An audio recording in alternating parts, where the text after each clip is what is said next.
La conquista de México, pues salvo algunas expediciones que habían pasado por la costa, en realidad se va a, digamos, a centrar en el momento que Hernán Cortés, desobedeciendo las órdenes del gobernador de Cuba, va a venir con sus naves y va a topar primeramente con la zona maya, precisamente, en Cozumel, etc. Ahí es donde Cortés se va a enterar de que hay náufragos españoles, que hay gentes que hace 7, 8 años antes han naufragado y han estado viviendo, digamos, con los mayas mismos. Cortés estaba iniciando su conquista y escribió una carta llamando a estos cautivos españoles y ofreciendo rescate por ellos. Tener intérpretes para su contienda era una baza que no podía dejar escapar. Y a su reclamo apareció, pocas semanas después, Jerónimo de Aguilar, mi compañero de naufragio.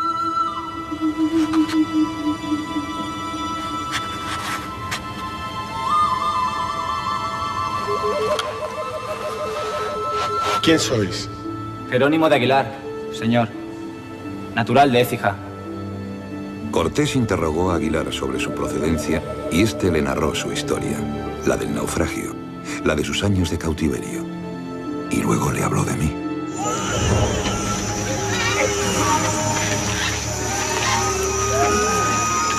Jerónimo de Aguilar contó que había caído en manos de un cacique maya y que, guiado por mis deseos carnales, había formado familia con una india, convirtiéndome en un maya más.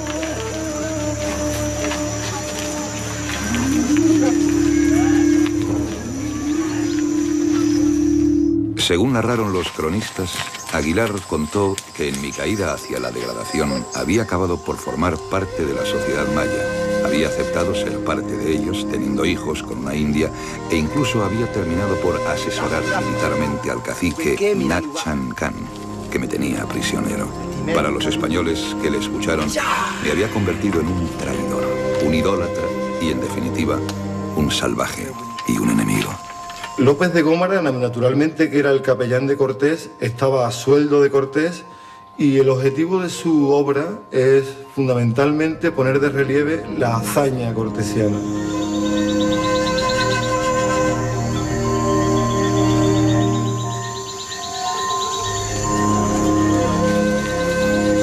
Siguiendo con esta increíble versión de Gómara, yo recibí la carta de Cortés pidiendo mi regreso de manos de un emisario indígena.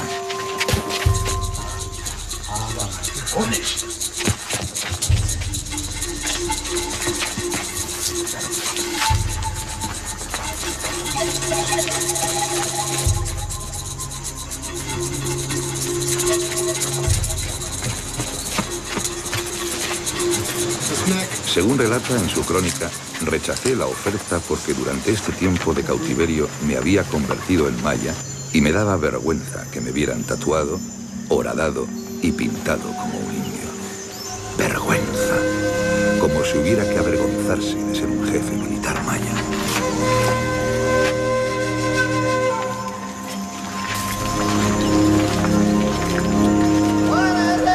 Ayudándome de un tizón, escribí mi respuesta en el reverso de la carta. No aceptaba la oferta de Cortés. Ya no volvería jamás a España.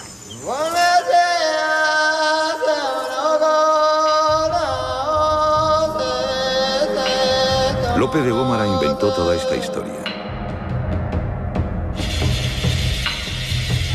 Cuando Cortés escribió la carta, yo estaba en Chetumal, y más de 300 kilómetros separan esta población de Cozumel.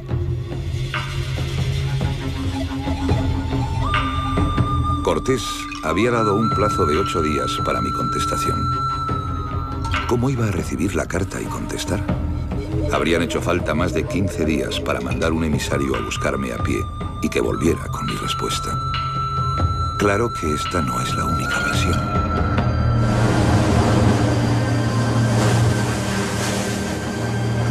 Otros dos cronistas de la época narraron estos mismos hechos. Y el primero de ellos fue Gonzalo Fernández de Oviedo.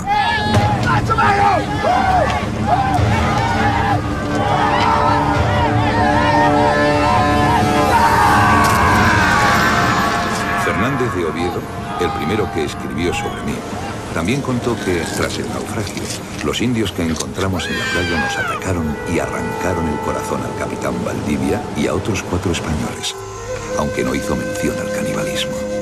Fernández de Oviedo cuenta brevemente cómo recibí la carta de Cortés, y también él insiste en que fue la vergüenza de verme convertido en un maya lo que me hizo declinar el ofrecimiento. Oviedo y Gómara se lo inventaron, así de sencillo. López de Gómara nunca estuvo en América, nunca acompañó a las huestes de Cortés. Era una especie de compañero de Cortés en España y escuchaba lo que Cortés relataba, ¿verdad? La lectura de sus cartas de relación, etc. Y de ahí inventó. López de Gómara, si alguna importancia tiene, es que es el pionero de la ciencia ficción. Porque él inventaba a capricho todo lo que se le daba la gana y no es una fuente confiable.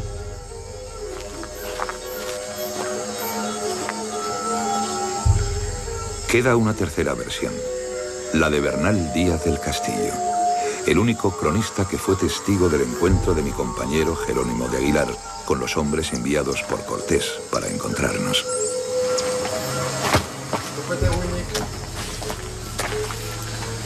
Díaz del Castillo no habla de matanzas en la playa, y mucho menos de antropofagia, pero cuenta que fue el propio Aguilar el que me entregó la carta de Cortés, algo que, como hemos visto, resulta imposible por las distancias. Por supuesto, ya lo sabes. Ay, española. Y, para mi fastidio, sugiere, una vez más, que junto al amor por mi familia, fue la vergüenza la que me hizo permanecer en estas tierras. En general, yo investigué qué pasa cuando un cristiano se pierde en las Indias. En la versión española siempre está atrapado, cautivado por los feroces indios indómitos, salvajes, idólatras, infieles, que son amigos del diablo, etc., ¿no? Y se vincula como tal a imágenes pintadas con toda claridad de que así era. Y cuando uno revisa las experiencias en las mismas fuentes de Indias, principalmente las primeras, esto es, Las Casas, Oviedo, Fernández de Oviedo y Pedro Mártir, encuentran muchos accidentes, naufragios y cosas así, donde los españoles que caen entre los indios son relativamente bien recibidos, alimentados, curados, tratados.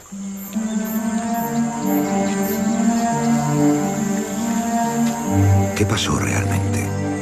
¿Qué me sucedió para que acabara convirtiéndome en uno de los enemigos de mi país de nacimiento? ¿Cómo pude convertirme hasta tal punto en un maya? Déjenme que sea yo, que sí fui testigo de mi historia, el que les aclare algunos puntos.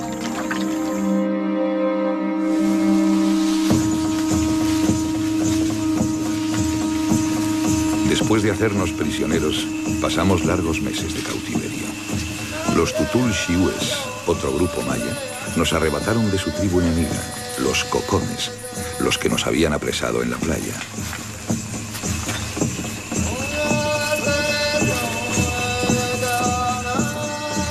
Durante este cautiverio, tuve tiempo de observar al pueblo que me había hecho prisionero.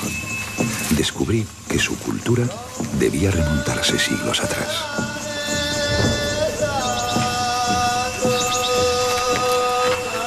Cuando naufraga el barco de Juan de Valdivia y Gonzalo Guerrero se queda a la deriva, cerca de aquí, posiblemente en un lugar entre Cancún y Akumal, el mundo maya estaba concentrado principalmente en la costa. La economía de esa época, la economía de lo que los arqueólogos llamamos el posclásico, es una economía centrada en el comercio marino. Entonces hay una gran cantidad de asentamientos a lo largo de toda la costa, grandes ciudades como Tulum, como Muyil, donde estamos ahora, como Xel-Há, Xamanjá, Xcaret. Todos estos sitios forman un gran sistema de asentamientos que es casi continuo desde la Bahía de la Ascensión hasta lo que hoy es Cancún. La cultura maya viene siendo un poco más antigua que la griega, ¿no? Y es curioso que a veces aquí se diga que es el nuevo mundo, cuando aquí las culturas a veces eran más antiguas que las que venían, ¿no? O sea, el español es una lengua realmente nueva en comparación del maya, ¿no? Que tiene 3.000 o 4.000 años de existir, ¿no?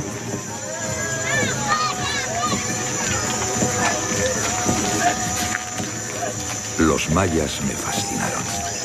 Más que sus ciudades y su pasado, fueron sus gentes las que me impresionaron. Era gente muy distinta a cuanta había visto. Sí, pero a fe mía que nada tenían que envidiar de las gentes con las que yo me había criado.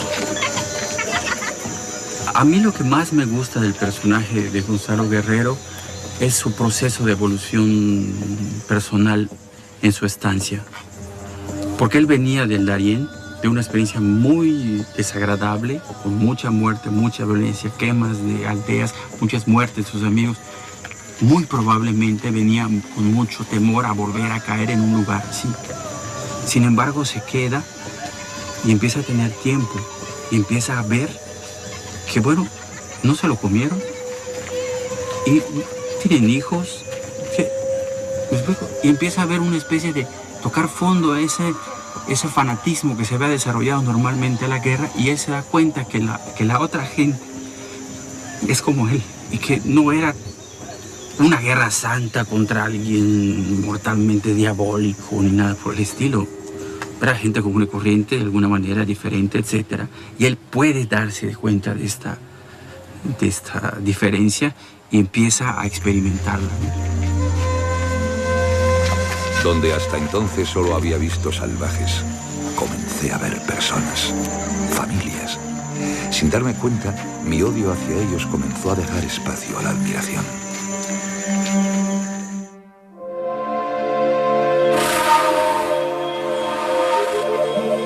Nuestra vida como esclavos de los tutul-siúes no resultó fácil.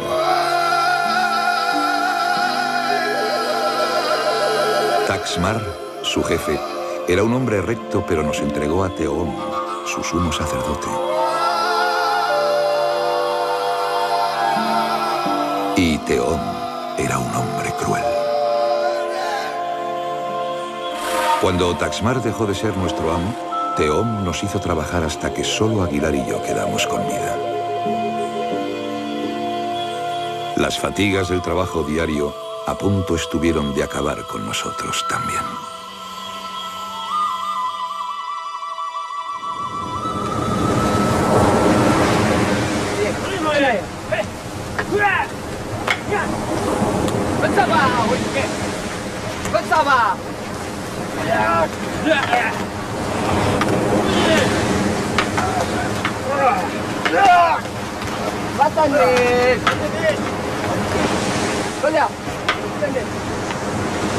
Un día en el que Taxmar, nuestro antiguo amo, observaba cómo entrenaban sus guerreros para un combate inminente contra los cocones, se le ocurrió hacernos llamar.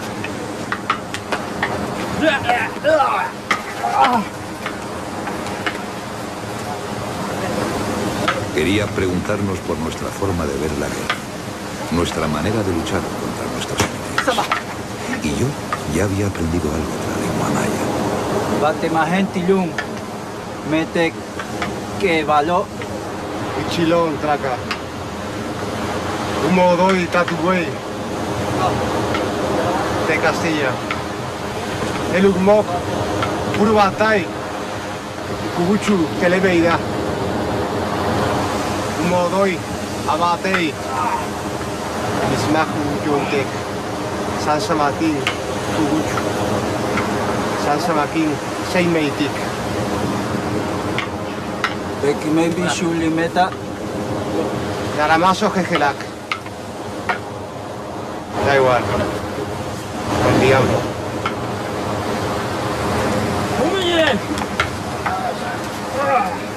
Aguilar, como siempre, se encomendó al Altísimo y no pronunció palabra.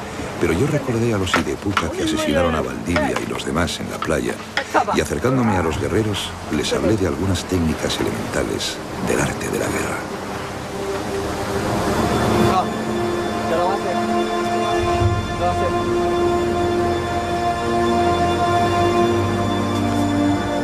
Allí en la playa, ayudado por un palo y con la arena por tablero, un esclavo llegado del otro lado del mar les mostró la necesidad de turnarse en batalla, del poder de hacerse invisible, del valor del ataque por sorpresa y la eficacia de una emboscada.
Aplicando algunos de mis consejos, los tutul-siúes alcanzaron importantes victorias sobre los cocotes.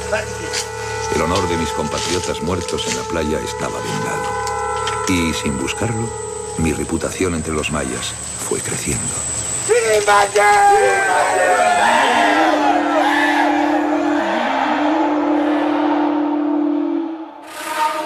Taxmar, que me había tomado aprecio, me regaló al jefe Nachan Khan, un cacique sabio que gobernaba en la ciudad de Ixpaatún, cerca de la bahía de Chetumal, liberándome del cruel Teón.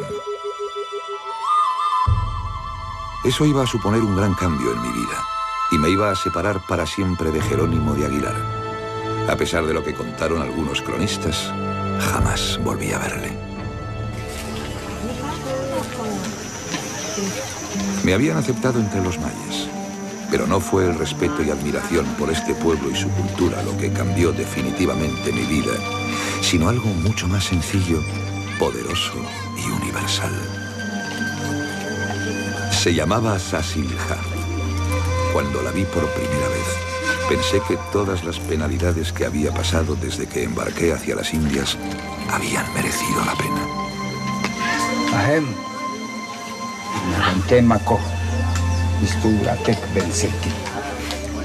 De nuevo, los novelistas le dieron sangre real y la hicieron princesa maya. Para mí, hubiera sido lo mismo princesa o plebeya. Era Sasilja, la mujer más bonita que había visto en mi vida.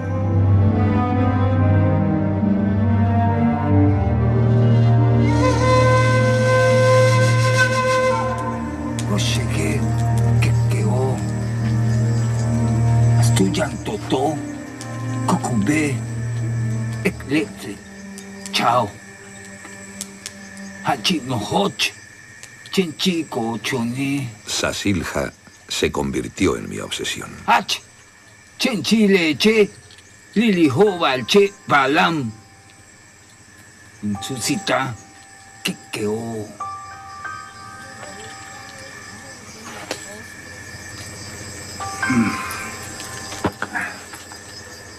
Sabía que ella sentía lo mismo, pero la cosa no iba a ser tan fácil.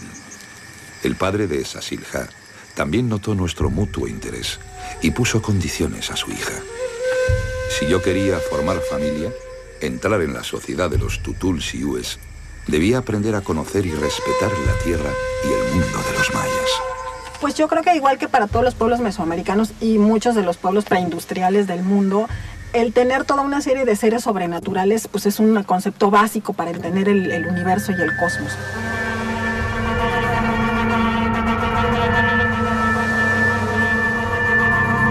Pues la construcción de un universo como el de los mayas, lleno de seres fantásticos y de elementos divinos, requería de un profundo conocimiento de la naturaleza. Entonces, desde épocas muy tempranas, los mayas acumulan una gran cantidad de conocimiento que a final de cuentas les va a ser útil para generar esa concepción del mundo que va a permanecer a lo largo de mucho tiempo. Sasilja me guió por lugares que no podía imaginar.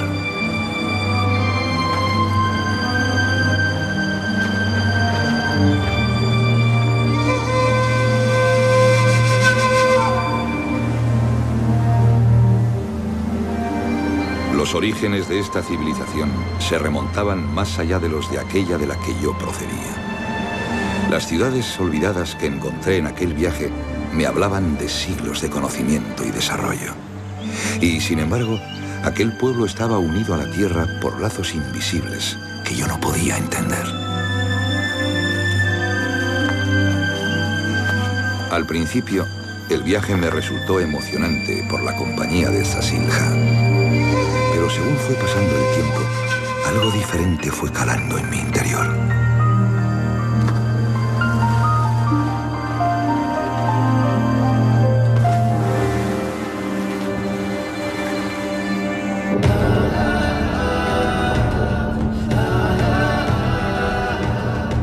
Aquel resultó ser un viaje iniciático.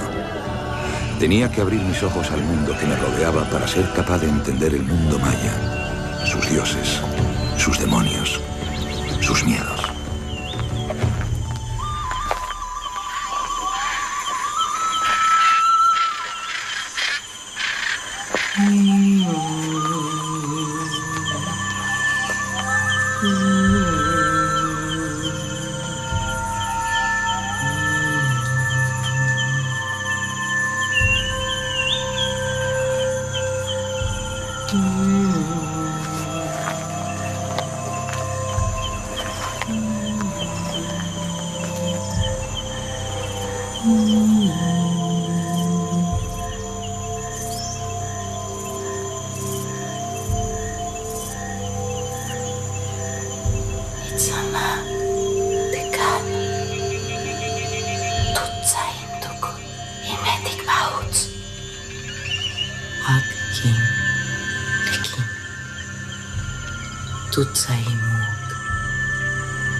Una pequeña ofrenda de sangre abrió la puerta a mi nueva vida.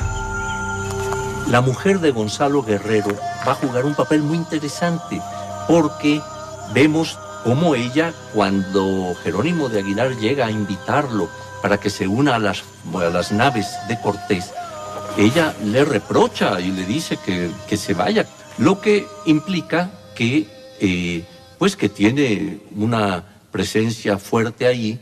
Y en cuanto a su relación con el mismo Gonzalo Guerrero, con su esposo, pues por lo visto los mayas lo han aceptado.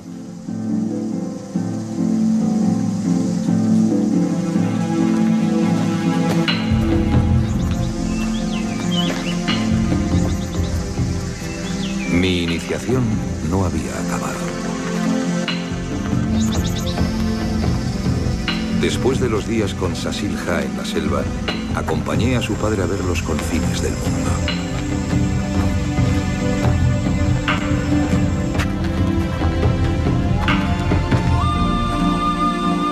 Aquel día recibí el permiso para unirme a Sasilja. Serían ella y mis hijos, y este increíble mundo de naturaleza salvaje, los que terminaron por hacerme maya.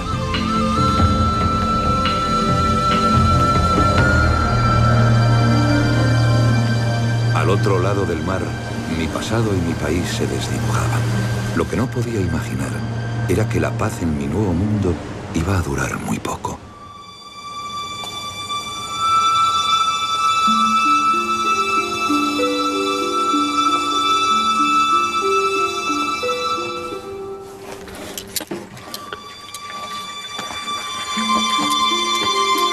El adelantado Montejo había iniciado la conquista del Yucatán.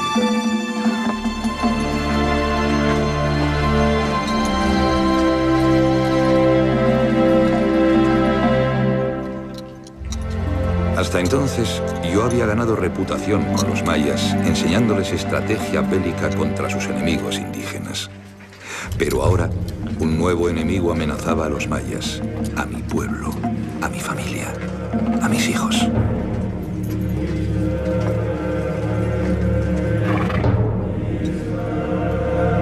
Y estos eran mis compatriotas, los españoles.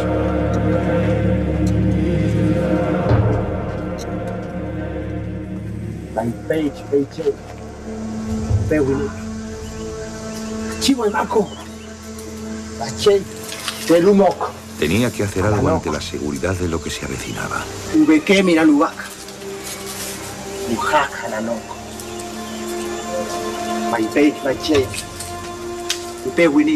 Comencé explicándole a mi pueblo la forma de repeler el ataque de los españoles que llegaban a por esclavos. Les enseñé a no tenerle miedo a las armaduras y a no huir de los caballos, animales que nunca habían visto y tomaron al principio por semidioses.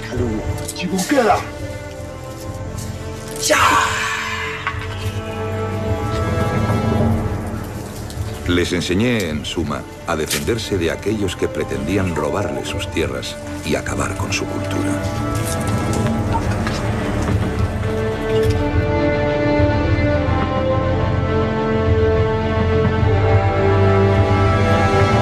En 1527, el salmantino Francisco de Montejo y el capitán Alonso Dávila, al mando de 4 navíos y 380 soldados, cruzaron el Atlántico con la misión de conquistar y pacificar la península de Yucatán.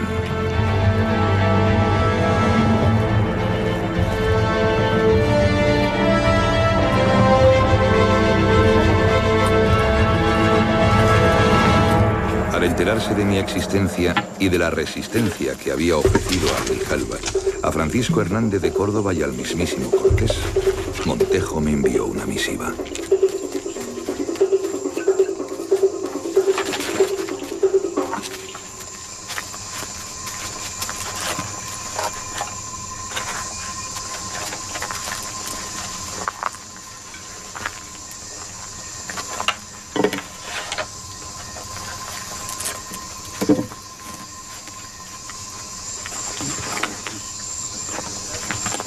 Aquella carta anunciaba el fin del mundo maya como yo lo había conocido. Mis amigos se relajaban ignorando que aquello que acababa de leer afectaría radicalmente a sus vidas. De nuevo me daban la gloriosa opción de escapar de los mayas. Eran militares ciegos a una cultura tan brillante como la suya. Y nada iba a hacerlos cambiar.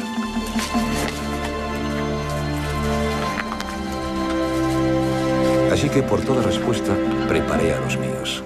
Sí, los míos, para una guerra que sabía que no podríamos ganar. La presencia de un personaje como Guerrero pudo muy bien contribuir a explicar el gran fracaso de la conquista de Francisco de Montejo de la conquista de Yucatán. Eso además ayudaba a explicar algunas circunstancias completamente novedosas en el contexto de aquellas conquistas. Los mayas utilizaron técnicas de guerra que no habían encontrado los españoles en los indígenas de América hasta aquellos años. Hacían empalizadas, bastiones y fuertes en los sitios de paso. Tenían armas mucho más ligeras y más adaptadas a las nuevas situaciones de guerra. No temían a los caballos, que ya es proverbial aquel miedo de los aztecas a los caballos que consideraban seres cuasi mitológicos. Y todo esto había que explicarlo de algún modo, y en ese contexto encajaba muy bien una figura como la de Gonzalo Guerrero, que aparecía ahí como alguien que había explicado a los mayas que los españoles no eran seres inmortales, que los caballos eran animales perfectamente mortales, que las técnicas de guerra, el fuego, el uso de la pólvora, etcétera, no eran el trueno en poder del dios, etcétera. Y de repente ese personaje podía justificar y podía explicar muy bien la nueva situación bélica de la conquista y, como digo, la gran ruina que tuvo Montejo en aquellas guerras. En el caso del descubrimiento de América, como se considera a los que no tienen la misma religión cristiana como infieles, secuaces del diablo. Entonces todo lo que se lleva con los indios o viene de los indios es malo. Por eso se destruye su cultura y por eso se ponen encima de un templo maya una iglesia, porque nosotros somos superiores. Hay una lógica y por eso también la conquista es muy destructiva y también se intenta borrar la memoria indígena, ¿no? Porque venían del diablo. Esto hace que Gonzalo Guerrero, que se adapta a los indios, vive con los indios, se casa con una india, es malo, porque se lleva con los malos, pierde su alma, se vuelve peor que indio, hereje, y va a ser traidor en la historia española de la época. Yo pienso que quizás se ha opacado un poco esta figura, porque además pues aparece muy, digamos que muy tenuemente, ¿verdad?, en ese momento que se le va a invitar a que él se una a las fuerzas españolas. Él rehúsa esta invitación y esto ya nos da esa otra forma de pensamiento de un hombre que se integra y que va a luchar y, según dicen, va a morir inclusive en defensa del pueblo que ha hecho suyo.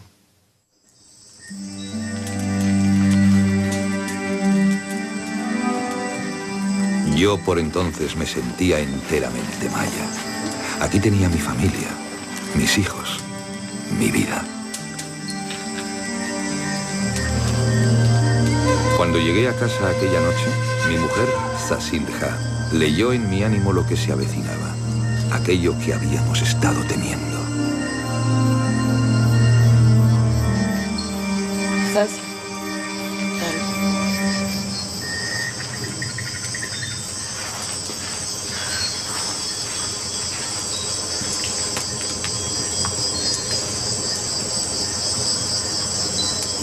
Ejecutarlo.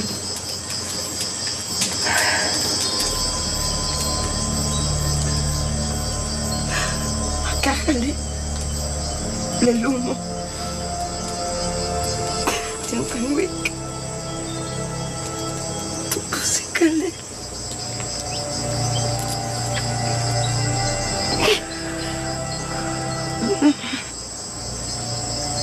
Fueron los momentos más amargos de mi existencia. Aquella noche me despedí de todo lo que quería. Dejaba atrás mi vida, la que elegí después de innumerables vivencias. Y afronté un destino inevitable sabiendo que mi elección había merecido la pena.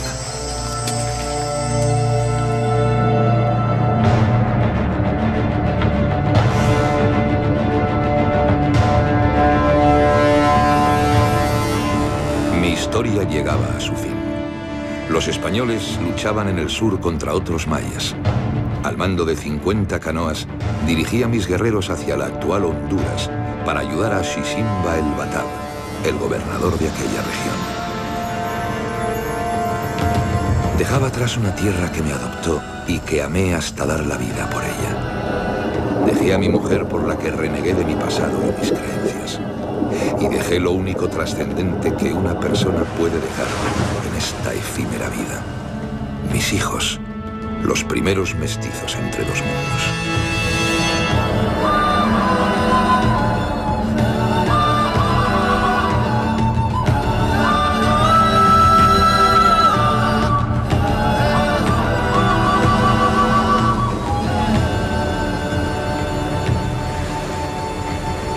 En España me convirtieron en el ejemplo de todo lo aborrecible. Fui tachado de traidor, de hereje, de hombre sin honor, y en consecuencia fui borrado de la historia. Hay tres rasgos fundamentales en el personaje que aparecen desde el principio. Primero, que está casado con una indígena, con la que tiene hijos. Aquello era un pecado tremendo, imperdonable y expresamente prohibido por las ordenanzas reales. Segundo, que está tatuado, que tiene perforadas las orejas, las narices, sajada la lengua, del mismo modo que la tienen los indígenas cuando hacen sus sacrificios, el cuerpo labrado o pintado, es decir, tatuado, lo cual indicaba un abandono de la fe del camino recto de la fe y un acercamiento a los rituales indígenas. Y el tercer rasgo es el rasgo del traidor, que se había involucrado en la defensa y la resistencia de los indígenas a la conquista española. Naturalmente, quien ponía en primer lugar un interés particular, el amor, a un interés colectivo, la guerra, era inmediatamente demonizado y convertido en un traidor, en un hereje, en un apátrida, etc. Nadie fue capaz de ponerse en mi papel. No fui un traidor ni fui un hereje. Tan solo fui un hombre capaz de aceptar al otro. Es un ejemplo de la manera en la que debemos vivir la interculturalidad en el mundo de hoy. En el mundo de hoy donde todavía encontramos esas rivalidades tan absurdas, ¿no? entre culturas. Podemos compartir con muchos iguales a nosotros, pero en cuanto se presente el otro, nuestra reacción es de miedo, es de rechazo. Y Gonzalo Guerrero nos da una nueva pista, ¿no? de acercamiento, de conocimiento, de integración. Y no creo que haya un problema de que se dejó de creer en Dios, en el Dios cristiano. No, eso son preocupaciones que siempre las instituciones han metido en la historia, porque en la gente normal no tenemos ninguna preocupación de ese tipo, ¿no? Y hay un descubrimiento del otro, de un otro que te puede acompañar, de un otro con el que puedes estar sin guerra, etcétera, ¿no? Esa es la enseñanza que yo creo que más me gusta.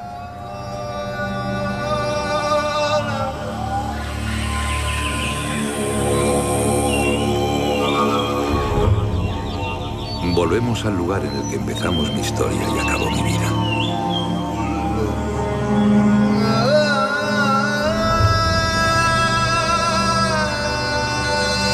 Ahora ya pueden juzgar ustedes si fui un traidor, un hereje, un libertador o un pobre diablo. Al fin de cuentas, y sin querer molestarles, es algo que ya poco puede importar. Me encontré con el otro y lo acepté. Fui el primer español en mestizar dos culturas extraordinarias y dos razas de hombres que se fundirían en una sola, como lo fue Sasilja entre los mayas.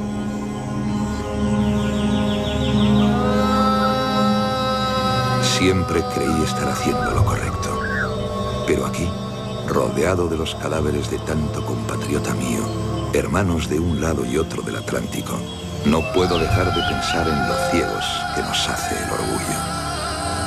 Y me pregunto si alguna vez seremos capaces, los seres humanos, de ver las maravillosas aportaciones que nos ofrecen las culturas y civilizaciones diferentes a las nuestras.